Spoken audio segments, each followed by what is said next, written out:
ce matin, nous venons devant toi, Seigneur, par ta grâce, Seigneur. Je te dis merci pour tout ce que tu fais pour nous, Seigneur. Oh Jésus, le monde nous avait déclaré mort, Seigneur. Mais tu as mis la résurrection dans notre vie, Seigneur. Seigneur, nous étions malades, mais tu nous as guéris, Dieu Tout-Puissant. Nous étions pauvres, mais tu nous as rendus riches.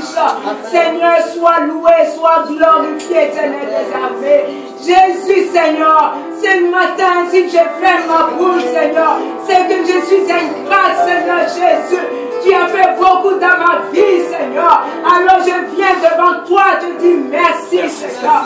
Merci d'un commun accord avec mes frères et sœurs. Je dis merci, Seigneur. Oh Seigneur, qui sommes-nous pour être dans ta présence ce matin, Seigneur. Seigneur, si tu comptais nos fautes, qui vivrait, Seigneur. Oh Dieu de compassion, Seigneur. Miséricordieux, Seigneur. Seigneur, tu nous as gardés et tu as permis que nous soyons là ce matin, Seigneur. Sois loué, Seigneur. Je viens te confier ton serviteur, Seigneur. Oh Père, parle-nous à travers ton serviteur ce matin, Seigneur. Mets le Saint-Esprit en lui, Seigneur. Ouvre les églises des cieux, Seigneur. Et envoie ton Saint-Esprit, Seigneur. Comme tu fais, Seigneur, parmi nous. Sur tout et chacun de nous, Seigneur. Oh Dieu Tout-Puissant, agis en ces lieux. Agis, Papa. Agis, Seigneur. Et que ta volonté soit faite ce matin, Père. Je te dis merci pour tout. Merci pour tout. Au nom de Jésus. C'est en ton nom que j'ai prié. Amen. Amen. Au nom du Seigneur.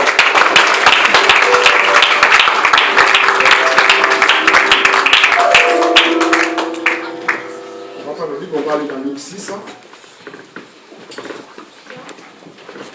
Luc, chapitre 6.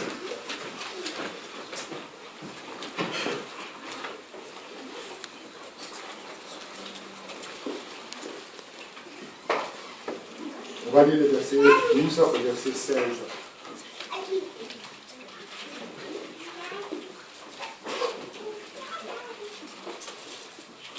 Amen. Donc on va lire le texte.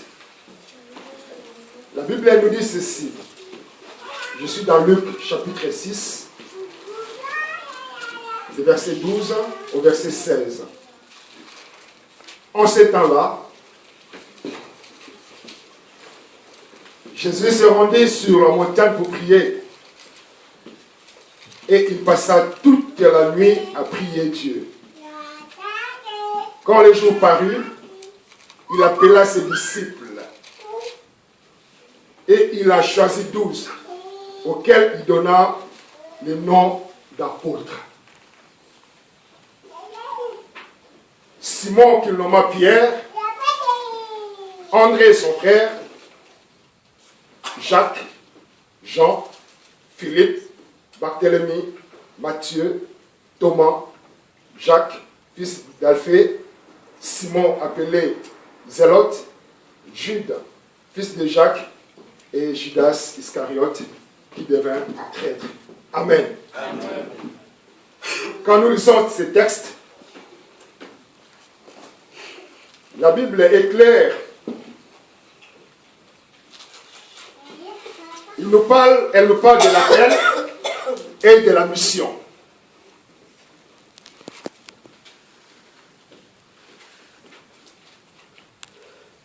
Et on constate ici que le Seigneur, avant de choisir les disciples, les 12 apôtres, il a pris d'abord le temps de prier. Il a passé toute la nuit dans la prière. Il a prié, il a demandé le conseil du Père. Et quand le temps est venu, le Seigneur a choisi 12 personnes. 12.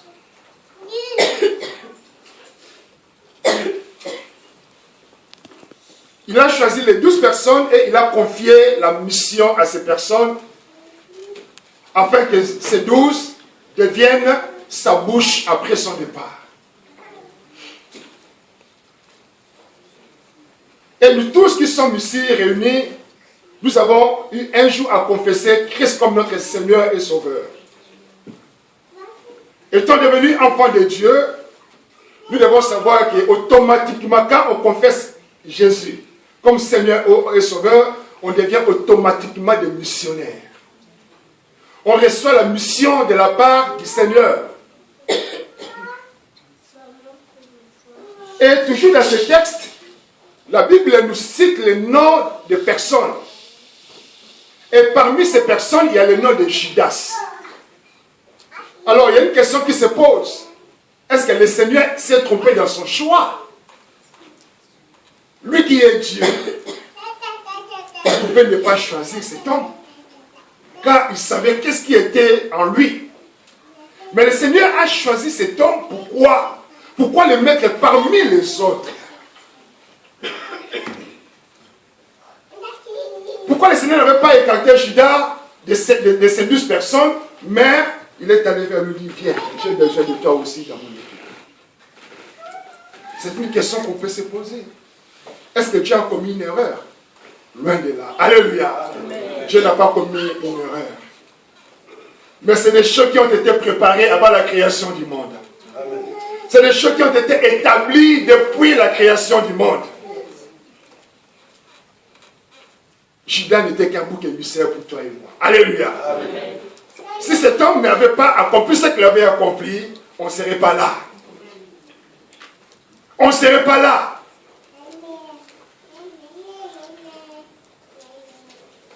Mais cet homme a fait partie de ces 12 apôtres. Et on l'appelait aussi apôtre. Et quand le Seigneur a envoyé les disciples d'aller prêcher l'évangile, Judas aussi faisait partie de ces 12. Il faisait partie de ces 12. Judas était allé annoncer l'évangile. Judas avait guéri les malades. Il avait aussi accompli des miracles comme la Bible nous déclare dans Marc. Donc, il faisait partie de ces personnes. Mais on constate aujourd'hui que quand nous étudions l'histoire de Judas, Judas était différent de ces 12 personnes, du reste des 11 personnes. Il était différent. Judas était sorti du lot des 12 apôtres. Son caractère était différent de 11. Son attitude était différente de 11. Son comportement était différent de 11. Les pensées de Judas étaient différentes des pensées de 11. Il était différent des autres. Mais il faisait partie de l'équipe. Et cette équipe-là, aujourd'hui, on l'appelle l'Église. Alléluia. Amen. Cette équipe, aujourd'hui, c'est l'Église. Et dans l'Église, aujourd'hui, nous rencontrons encore des Judas. Dans l'Église d'aujourd'hui, il y a encore des Judas. Voilà pourquoi notre thème, c'est les traits de caractère de Judas agit encore dans l'Église. Le trait de caractère de Judas agit encore dans l'Église. Le Seigneur n'a pas commis une erreur de te choisir.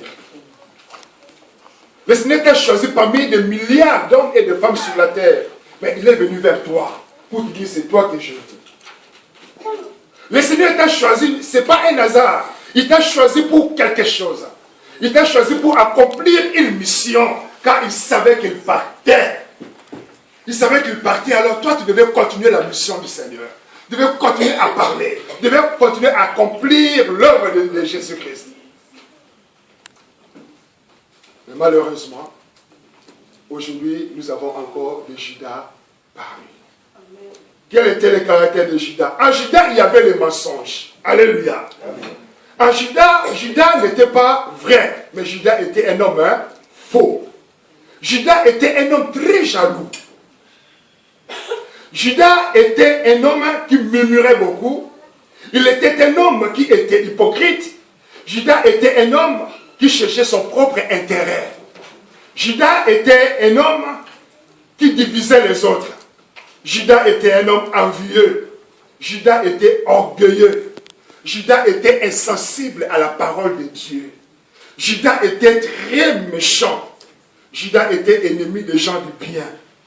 Judas était un menteur. Et dans l'église d'aujourd'hui, quand nous regardons tout ce qu'on vient de citer, on trouve dans nos églises aujourd'hui ce genre de comportement. Dans l'église, on trouve ce genre de comportement. Il y a beaucoup de peuples de Dieu, beaucoup de chrétiens, dans leur cœur, il y a tous ces mauvais fruits qu'on vient de citer. Si Judas n'était pas éloigné de Jésus-Christ, si Judas n'était pas allé voir les sacrificateurs pour leur demander qu'est-ce que vous avez à me donner, comme ça moi je pourrais vous le vendre le Seigneur, Judas n'allait pas subir ce qu'il a subi. Mais c'est parce que Judas s'est éloigné de l'enclos. C'est parce que Judas a quitté ses frères, il a quitté le groupe, il a quitté le Seigneur en cachette pour aller accomplir tout ce qu'il a accompli. Ce caractère est rentré dans l'église et ça empêche l'église de Dieu d'avancer. Ça empêche l'église de Dieu de se développer. Ça empêche l'église de Dieu de grandir et d'avancer. L'église de Christ aujourd'hui est freinée. Il est freiné pourquoi? Parce que le caractère de Judas est en train de régner. Et ce caractère prend la place.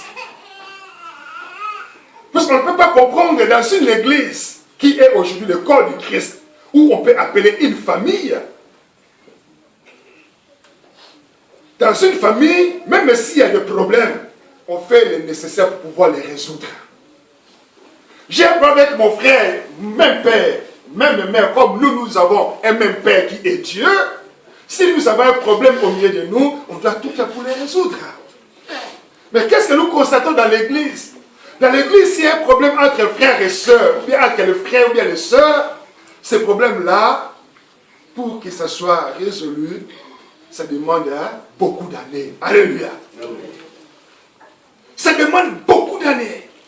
Il y a des gens qui sont rancuniers dans l'église. Ils ne parviennent pas à pardonner à son frère parce que son frère un jour lui avait commis des torts. Le peuple de Dieu est devenu très méchant, incapable de pardonner à l'autre. Dans l'église, on trouve les frères et sœurs qui sont ennemis, qui ne se parlent pas.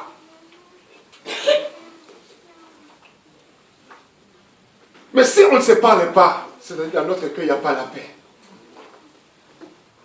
Si on ne se parle pas, ça veut dire, dans mon cœur, il n'y a pas la joie. Si on ne se parle pas dans mon cœur, je me sens coupable. Alors, avec cet esprit, même si nous prions ensemble, ça serait difficile que Dieu puisse se glorifier au milieu de nous. Parce qu'il y a un poids dans le cœur. Dieu ne peut pas se glorifier là où il y a le poids. Dieu ne peut pas se glorifier là où il y a l'esprit de l'ennemi. Dieu ne peut pas se glorifier là où il n'y a pas la puissance du pardon. Il faut que la puissance du pardon règne. Quand on arrive à se pardonner l'un et l'autre, là seulement, quand on va prier, la gloire de Dieu va descendre. Et la gloire de Dieu va toucher l'église de Dieu et l'église de Dieu va avancer. Mais s'il n'y a pas de pardon, on peut prier 5 ans, 10 ans, 15 ans, 20 ans, on sera toujours le même. Il n'y aura pas de progrès dans l'église. Et on avait dit aussi, Judas, il avait l'esprit de mensonge. Combien de frères et sœurs montent aujourd'hui? Combien de mensonges accompagnent le peuple de Dieu? Et quand nous lisons dans Jean nous dit ceci. Le diable a menti depuis la création. Alléluia. Amen. Depuis le commencement, le diable a menti. Et ceux qui mentent aujourd'hui ne sont pas des enfants de Dieu, mais sont des enfants du diable. Donc un menteur ne peut pas se qualifier, ne peut pas porter le titre d'un enfant de Dieu, mais il doit porter le titre d'un enfant du diable. Car le diable en lui habite le mensonge. Le diable c'est le menteur numéro 1. Mais si toi tu vis dans le mensonge aujourd'hui, si tu es un menteur, si tu ne dis pas la vérité, tu ne peux pas oser dire la vérité à ton frère, à ta soeur, à ton patron, à tes amis, sache que mon ami, tu es en train de bloquer quelque chose de valeur. Le mensonge. Judas était un menteur. Il était faux. Quand il était avec Jésus-Christ, oui Seigneur, amen, amen, amen, amen, amen, amen. Mais quand Judas était seul, il devenait une autre personne. Son caractère changeait automatiquement. Judas avait 2 caractères, peut-être 3 caractères, peut-être 4 ou 10 caractères différents à une seule personne. Judas n'était pas la personne que Christ voyait, car ce n'est pas l'extérieur qu'on peut juger la personne, mais c'est son cœur. Alléluia. Amen. Le cœur de Judas était pourri. Judas était faux.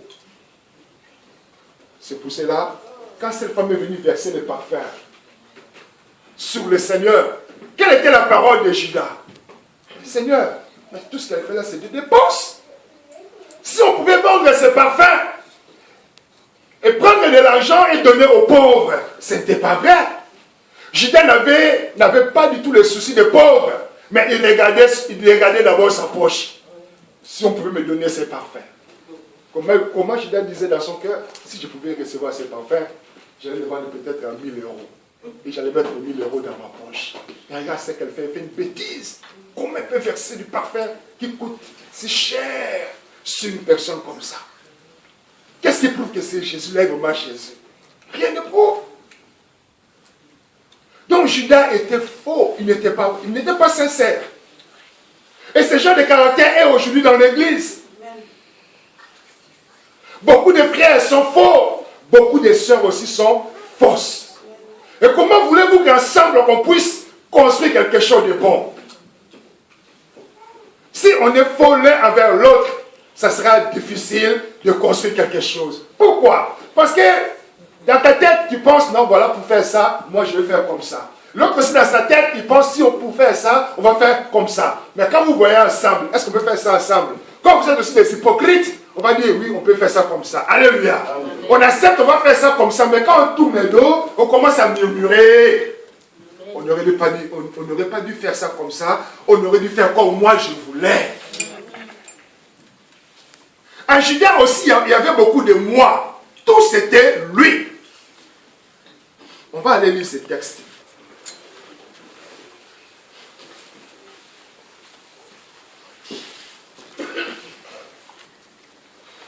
Matthieu.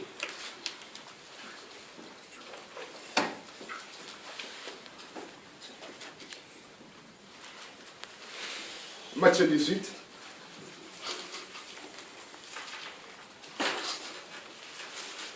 La parole de Dieu nous dit ceci. Matthieu 18, verset 18. Je vous l'ai dit en vérité. Tout ce que vous lierez sur la terre sera lié dans le ciel. Et tout ce que vous délierez sur la terre sera quoi? Le Seigneur parle à qui ici? Non. Avant que cela n'arrive à nous, il parle à qui?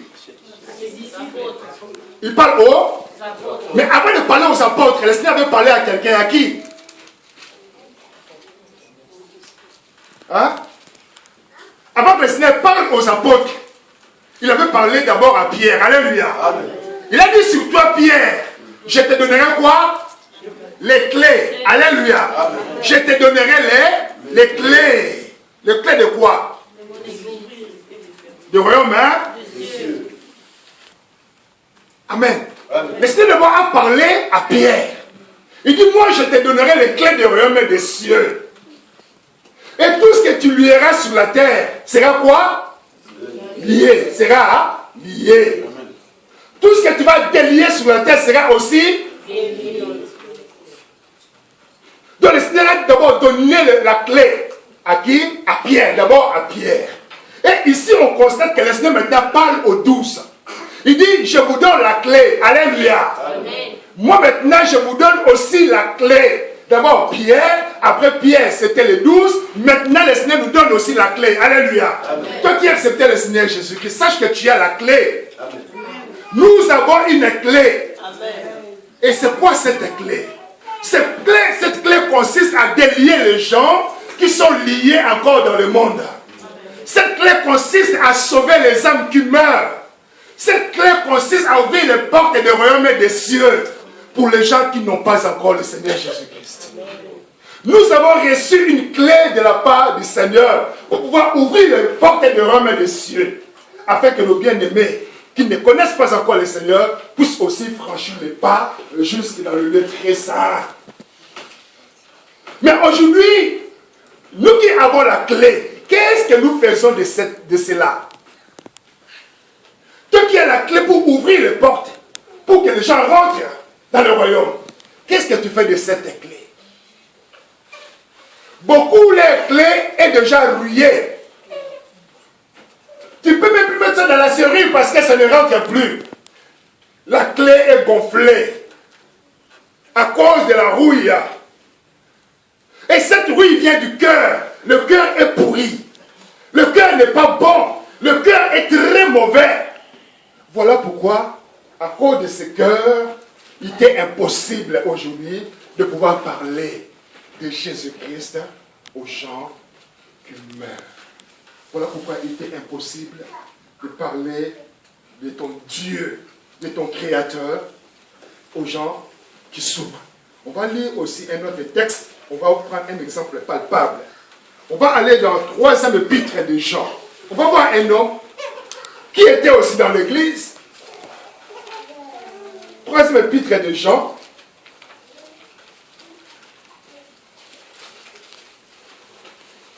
1 Jean, 2 Jean, 3 Jean. Vers l'Apocalypse.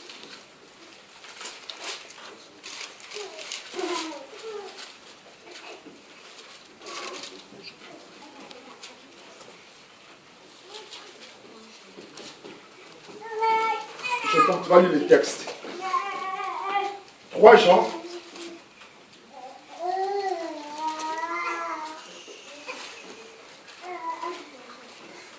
Tu vas lire à partir du verset 9 au verset 11. La parole du Seigneur. Amen. J'ai écrit quelques mots à l'église, mais Diotrephe, qui aime à être le premier parmi eux, ne nous reçoit point. C'est pourquoi, si je vais vous voir, je rappellerai les actes qu'il commet, en tenant contre nous de méchants propos. Nous comptons cela, il ne reçoit pas les frères, et ceux qui voudraient le faire, il les empêche et les chasse de l'église. Bien-aimés, n'imite pas le mal, mais le bien. Celui qui fait le bien est de Dieu, celui qui fait le mal n'a point de Dieu. Amen. Amen. Amen. La Bible dit ceci: j'ai écrit une courte lettre à votre église. J'ai écrit une lettre pour faire un petit témoignage à propos de cet homme qu'on appelle Diotrephe, qui aime à tout diriger. Diotrephe aime tout diriger et ne tient aucun compte de ce que je dis. Bien que notre frère Paul lui apporte des conseils, notre frère Jean lui apporte des conseils, Diotrephe, lui, il ferme ses oreilles. Il fait seulement ce que lui veut faire. Il n'obéit pas aux autorités. Alors, le verset 10 nous dit ceci: c'est pourquoi, quand je viendrai, je dénoncerai le mal qu'il commet. Lui qui profère de propos malveillants et mensongers à notre sujet. Mais, ce n'est pas tout. Il refuse de recevoir les frères de passage. Et ceux qui voudraient les recevoir, il les empêche en les menaçant de les chasser de l'église. Regardez ce comportement, mes bien-aimés.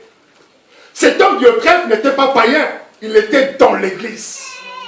Un responsable de l'église, comme un pasteur, comme un ancien, comme un choriste, comme un de l'accueil, comme un qui nettoie, comme le peuple qui est assis sur les bancs.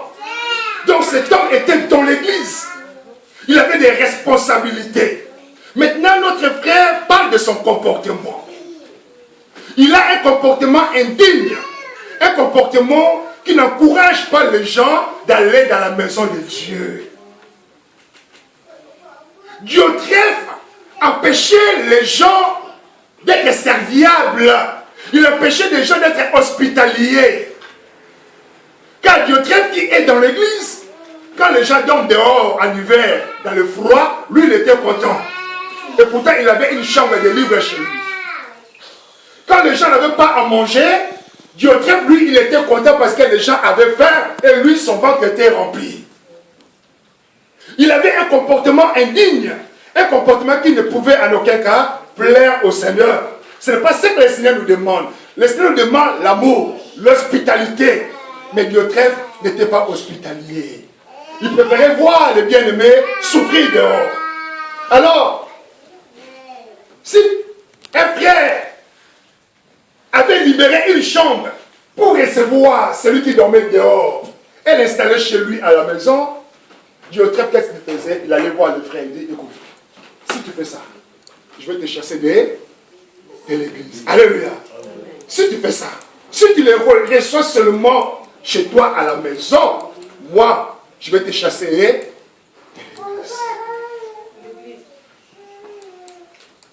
Combien de fois nous chassons les gens de l'église? Combien de fois? Par notre caractère, par notre comportement. Nous chassons des gens de l'église. Notre mauvais comportement, notre mauvais caractère, notre mauvais langage, notre impolitesse, les gens sont très impolis. Pourquoi? Parce que nous sommes en Europe. L'Europe, ce n'est pas le paradis. L'Europe, ce n'est pas la fin.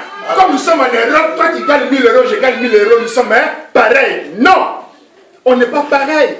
N'oubliez pas, mes bien-aimés, je crois l'avoir déjà dit, nous, on vient d'Afrique. On nous a donné des valeurs. Nous avons des valeurs africaines. Il ne faut pas renier ces valeurs. Amen. Ne renie jamais les valeurs africaines, elles sont très bonnes. Amen. Tu dois mettre l'aîné à sa place de l'aîné, le petit à sa place de petit. Mais qu'est-ce qu'on constate? Même le petit, ce n'est pas un aîné comme si tu es son ami.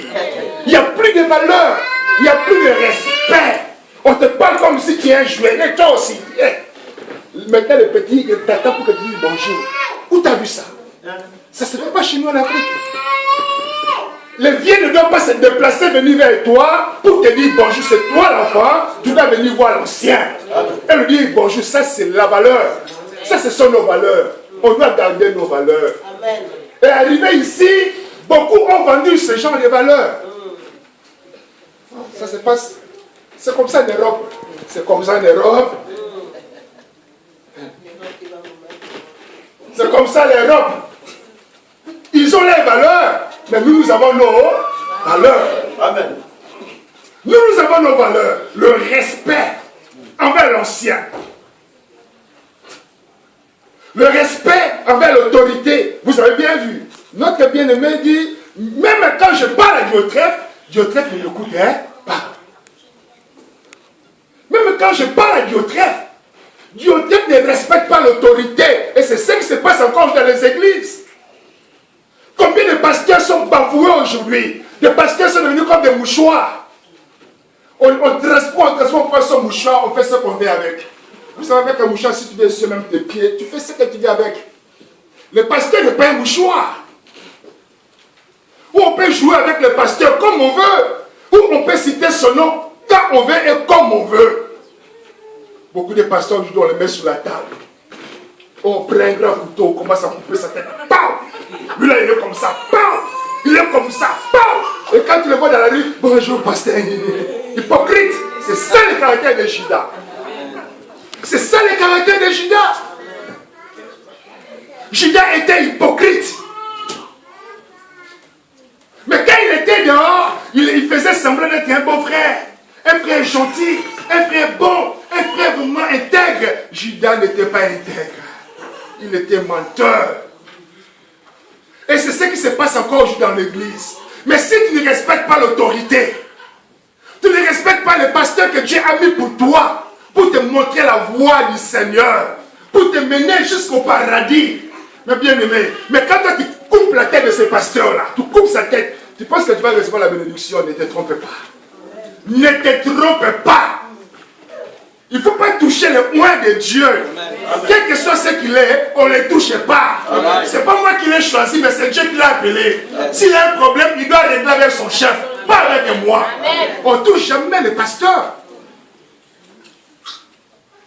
Beaucoup marchent avec le nom de pasteur partout. C'est le pasteur là, c'est le pasteur, c'est le pasteur. Laissez le pasteur tranquille là. Laissez-le tranquille. Vous évitez des malédictions dans vos vies. C'est pour cela que tout est fermé. Tout est fermé parce que tu cites le nom de pasteur en mal. Tu cites le nom de pasteur à mal. Même quand les gens parlent du pasteur, ils disent, hey, stop, arrêtez. Toi, tu dois encore ajouter un peu ton petit piment. Hey, ces jours-là, j'avais vu. Ce que tu dis là, je pensais à ça aussi. C'était comme ça. Mais là, il y avait encore ça. Toi, tu dois encore ajouter ton petit grain. Vous cherchez quoi? Et pourtant, cet homme-là, quand toi, tu ronfles encore à 0 heure, lui, il est en train de prier pour toi. Amen. Au moment où toi, tu ronfles, lui, il est en train de dire, Seigneur, qu'est-ce que je peux dire à ce peuple? Quand toi, tu ronfles, lui, il est en train de jeûner pour vous. Et tu veux jouer avec cette personne? Non, il est bien aimé. Comment voulez-vous que l'église de Dieu puisse aller de l'avant? Ça sera impossible. On n'accomplit pas la mission. Si nous avons reçu la clé, c'est pour aller vers les autres. Non pas pour les chasser de l'église, mais c'est pour les ramener à l'église. C'est pour amener ceux qui ne sont pas encore venus à l'église, les amener à l'église. Et ceux qui sont partis de l'église, d'aller les chercher et les ramener encore dans l'église. Ça, c'est notre mission. Le Seigneur confie la mission aux disciples pour aller prêcher l'évangile. Pour aller prêcher l'évangile. Ils étaient des témoins du Christ. Voilà pourquoi le Seigneur avait choisi ces personnes. Le Seigneur les avait choisis pour accomplir la mission, gagner le monde entier. Dans Marc, il dit, allez par tout le monde, annoncer l'évangile. Partout. Allez, voici la mission, allez partout pour annoncer, pour parler de moi, pour témoigner mon nom, afin que ces personnes rentrent aussi au paradis. Mais suite à nos comportements, quand les gens voient Diotrephe comme ça, quand les gens apprennent l'histoire de Diotrephe, pensez-vous qu'ils auront le courage de venir à l'église? Jamais. Alléluia. Amen. Il y a Diotrephe là-bas. Dans cette église, il y a les Diotrephes. Mais je vais le faire quoi? Parce que les Diotrephes, c'est quelqu'un qui fait les dégâts. Les Diotrephes, c'est quelqu'un qui chasse les gens de l'église. Moi, je vais le faire quoi? Moi, je vais dans une église où il y a la paix. Je vais dans une église où je prie et je grandis.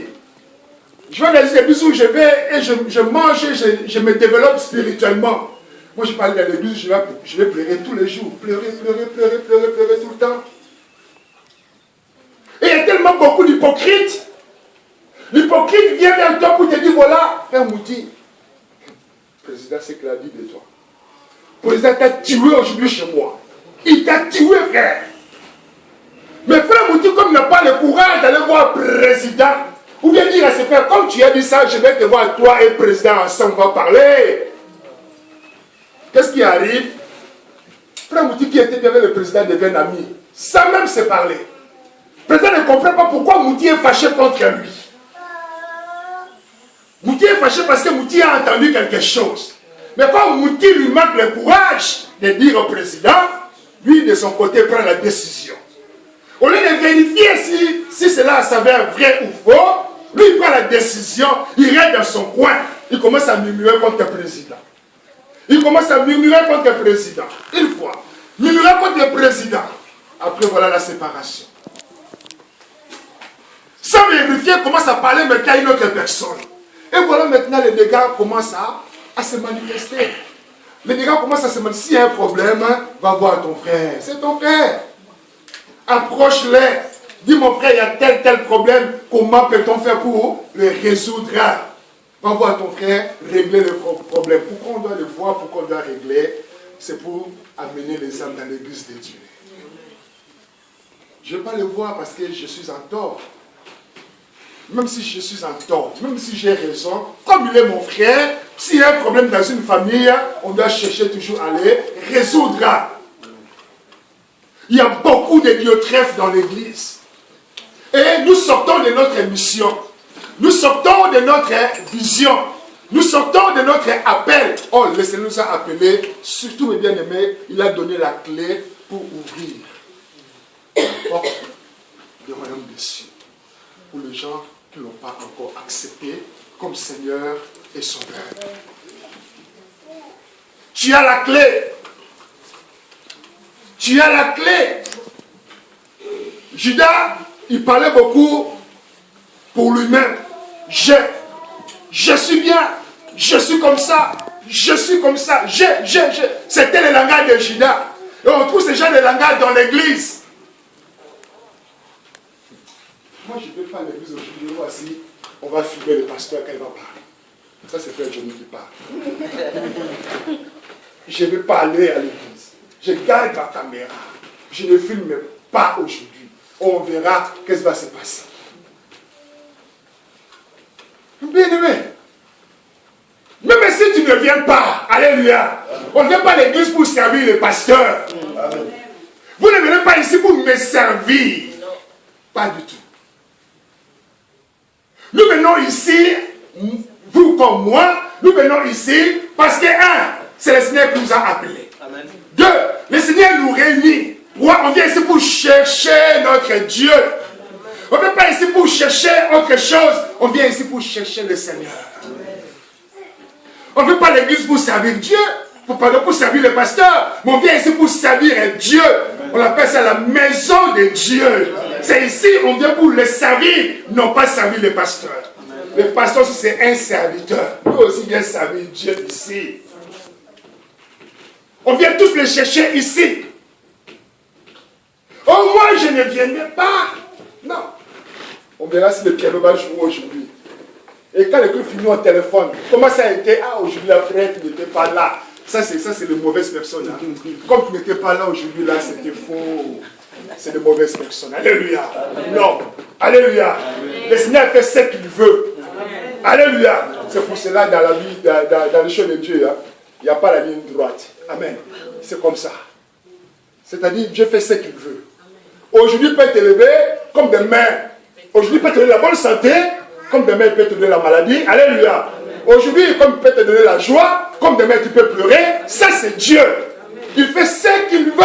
Mais le mauvais, qu'est-ce qu'il fait? Quand tu n'es pas là, le téléphone va commencer à sonner. Et dis-moi, tu sais quoi? Devine. Il y avait ça. Non, devine encore. Ah, encore toi aussi. Essaye. Ah, voilà, c'est ça. Tu n'étais pas là aujourd'hui, c'était foiré. Mais non. Ça, on ne construit pas. Alléluia. Parce que, tu mets d'abord dans le cœur de celui qui n'était pas là, l'orgueil. Tu sèmes l'orgueil dans son cœur. Il va se dire, si je ne suis pas là, ça ne va pas. C'est moi, il n'y a que moi. Dans l'église, il n'y a pas que moi. Amen. Dieu a donné des petits talents à chacun. Tu as quelque chose, il a quelque chose, il a quelque chose. C'est pour ça qu'il dit, apportez vos briques. Alléluia. Que chacun apporte ses bois. Quand on met ses bois ensemble, on va allumer le feu. Ça va faire quelque chose de grand. On verra la gloire du Seigneur. Personne n'est plus grand que l'autre dans la salle. Personne. Personne. Dieu a donné des talents que le pasteur n'a pas à un frère. Dieu a donné des dons à une soeur que le pasteur n'a pas.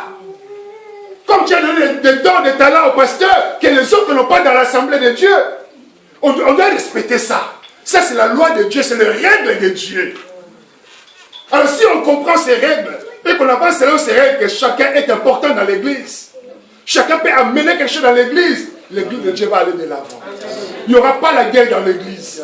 Quand il y a l'esprit de l'humilité, je dois lui manquer l'humilité. On nous parle de Dieu, lui il voulait toujours diriger, c'est moi. Il veut toujours diriger, mais si tu n'as pas ces dons, alléluia. Vous savez, diriger c'est un don. Amen. Si tu n'es pas appelé à diriger, tu ne pourras pas le faire. C'est un don qui vient de Dieu. Amen. Ça ne vient pas de l'homme, moi je suis comme ça, je m'impose. Écoutez, les dons, ça ne s'impose pas. Les dons viennent de Dieu. Amen. Si Dieu ne t'a pas donné, même si tu t'imposes comment, on va te laisser faire. On va voir le fruit. On va te laisser faire. On verra le fruit parce que tu n'es pas appelé à le faire. Amen. Tu n'es pas appelé à le faire. Dieu trèfle. Il veut toujours diriger. C'est moi qui décide. Non, moi quand je dis c'est comme ça. Quand je parle c'est comme ça. Attention. Amen. Amen. Vous savez aussi, les chrétiens beaucoup disent Amen quand la parole sort. Qu'est-ce que signifie Amen? Que cela soit ainsi. Pour qui? Pour moi-même d'abord. Alléluia. Que cela soit ainsi pour qui? Quand quelqu'un prêche, je dis Amen. C'est pour moi. Mais aujourd'hui, les chrétiens, c'est quoi? Quand on prêche, on dit Amen. il va faire tes vies, en tout cas, juste si tes vies ne changent pas. La parole qui est sortie aujourd'hui là, c'est pour te dire. Les amen là, c'était pas pour lui, mais c'était pour que tes vies changent. Non! C'est mauvais. Que cela soit ainsi, c'est pour moi. Quand je dis amen, c'est pour moi-même. Seigneur, que cela soit ainsi dans ma vie. Parce que ces paroles viennent de me toucher. C'est rentré dans mon cœur. Moi, je dis amen, je l'accepte. Je ne fais que ces paroles puissent produire la vie dans ma vie. Mais quand on dit amen, là, pour viser l'autre, c'est ça. Comment voulez-vous construire? Comment voulez-vous construire avec ce genre de comportement? C'est impossible.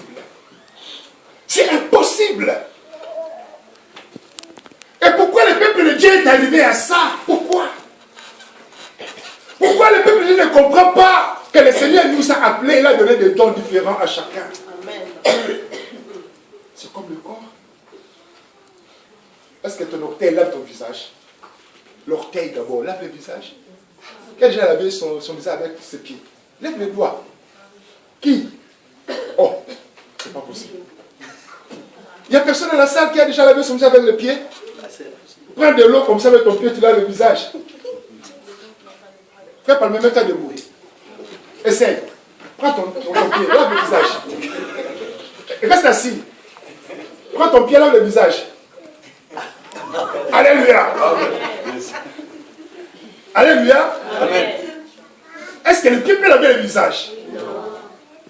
Amen. Qu'est-ce qui lave le visage? Amen. Amen. C'est la main qui lave le visage. Mais est-ce que la main a déjà dit une fois au pied, je suis plus important que toi? Non. Et pourquoi? Pourquoi? Elle ne marche pas. Non, c'est pas ça. Parce que chaque pièce a son rôle. Amen. Alléluia. Amen. La main a son rôle, les pieds aussi a son rôle. Donc s'il n'y a pas la main, on ne peut pas laver le visage. S'il n'y a pas le pied, même la main ne peut pas se déplacer. Les mains ont besoin de pieds pour se déplacer jusqu'à la salle de bain. Sans le pied, comment tu vas te déplacer jusqu'à la salle de bain? C'est impossible. Donc c'est comme l'église. Moi j'ai besoin de frère Mouti, comme le frère Mouti a besoin du pasteur. Comme tu as besoin de la sœur Bijou, la sœur Bijou a besoin de maman Grâce, et ainsi de suite. Comme ça, ensemble, on va faire quelque chose de fort. Amen. De fort. Accepter chacun à sa place. Amen. C'est dire que voilà, ça c'est ma place. Je ne peux pas aller à la place du pasteur parce que ce n'est pas moi. Écoutez, je viens ici. On va chanter. Alléluia. Mais frère, je ne saurais pas. Ce n'est pas ma place. Ce n'est pas ma place ici et là. Ce n'est pas du tout ma place. Ma place est là. Amen. Ce n'est pas ici. Je ne peux pas dire, je t'aime, te dire, laissez-moi, je conduis. Marini, laisse-moi jouer la guitare basse. Ce n'est pas ma place. Mais il y a la guerre dans l'église aujourd'hui. Moi, je vais venir. Pourquoi c'est mal lui? Pourquoi c'est mal lui? C'est lui parce que c'est sa place. Ce n'est pas toi parce que ce n'est pas ta place. C'est lui parce que c'est ta place. C'est sa place. Judas était aussi prostitué. Il allait frapper de porte à porte. Est-ce que je peux avoir un peu ça? Est-ce que tu peux me donner ça? Moi j'ai besoin de parfum. Moi j'ai besoin de voir le Seigneur. Judas était prostitué spirituel. Ça c'est les chrétiens. 10 ans dans l'église. Il est resté 10 ans dans l'église.